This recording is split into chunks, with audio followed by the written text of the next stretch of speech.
ஓம் சாந்தி. ஆசிரிய சகோதரிகளுக்காக பாப்தாதாவின் அவ்யக்த முரளியில் உள்ள மகா வாக்கியங்கள். அவ்யக்த வாணி தேதி 25/11/2000. டீச்சர்கள் 1200 பேர் அதிகம் வந்துள்ளனர். 1200 பேரும் திட சங்கல்பம் செய்தால் நாளையே மாற்றம் ஏற்பட முடியும். பின் இத்தனை விபத்துகள் நடக்காது. எல்லோரும் தப்பித்து விடுவீர்கள். டீச்சர்கள் கை உயர்த்துங்கள். அதிகம் உள்ளனர். டீச்சர் என்றால் நிமித்த அஸ்திவாரம். ஒருவேளை அஸ்திவாரம் சரியில்லை, அதாவது உறுதியாக இருந்தால் கட்டிடமும் உறுதியாக இருக்கும்.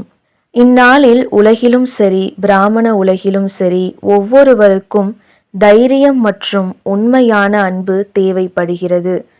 அன்பு இல்லை, ஆனால் நிபந்தனையற்ற அன்பு தேவை. ஒன்று உண்மையான அன்பு மற்றும் இரண்டாவது தைரியம். உதாரணமாக, ஒருவர் 95% சம்ஸ்கார வசமாகி பிறர் வசமாகி அறகுறையாக ஏதாவது செய்தாலும் கூட, ஆனால் அந்த 5% நன்றாக செய்துள்ளார்.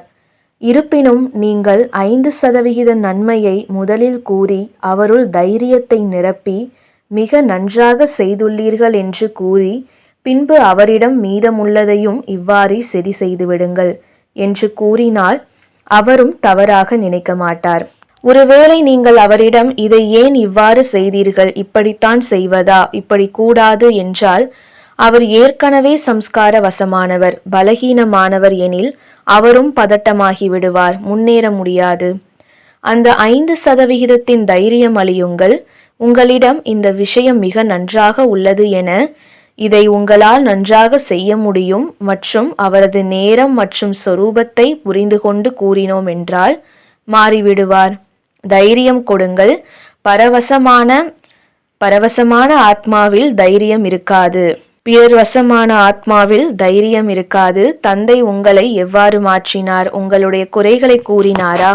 நீங்கள் விகாரிகள், நீங்கள் கெட்டவர்கள் என உங்களுக்கு நினைவூட்டினார். நீங்கள் ஆத்மாக்கள் மற்றும் இந்த சிரேஷ்ட நினைவின் மூலம் உங்களுக்குள் திறமை வந்தது, மாற்றமானது.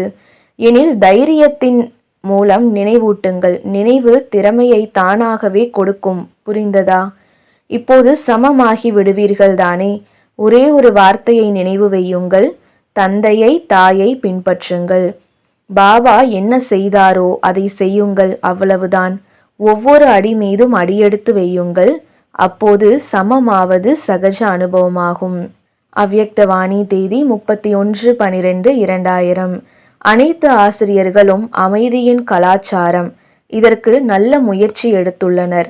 சிறந்த சேவை செய்திருக்கின்றனர். ஆத்மாக்களுக்கு அறிமுகம் கிடைத்தது. சிலர் சம்பந்தத்திலும் வந்தனர். மேலும் செய்தியும் கூட பல ஆத்மாக்களுக்கு கிடைத்தது. இப்போது வந்தாலும் வராவிட்டாலும் நேரம் வரும்போது நினைவில் வரும். ஆக எங்களுக்கும் துண்டு பிரசுரங்கள் கிடைத்திருந்தது. நாங்கள் கேட்காமலே கொடுத்த வெள்ளை அங்கி அணிந்த சகோதரிகள் யார் என்று தேடத் தொடங்குவார்கள். அந்த நேரமும் வரும். எந்த ஆத்மாக்களில் விதை விதைக்கப்பட்டிருக்கிறதோ அதன் பலன் வெளிப்படும். நல்லது. ஓம் சாந்தி.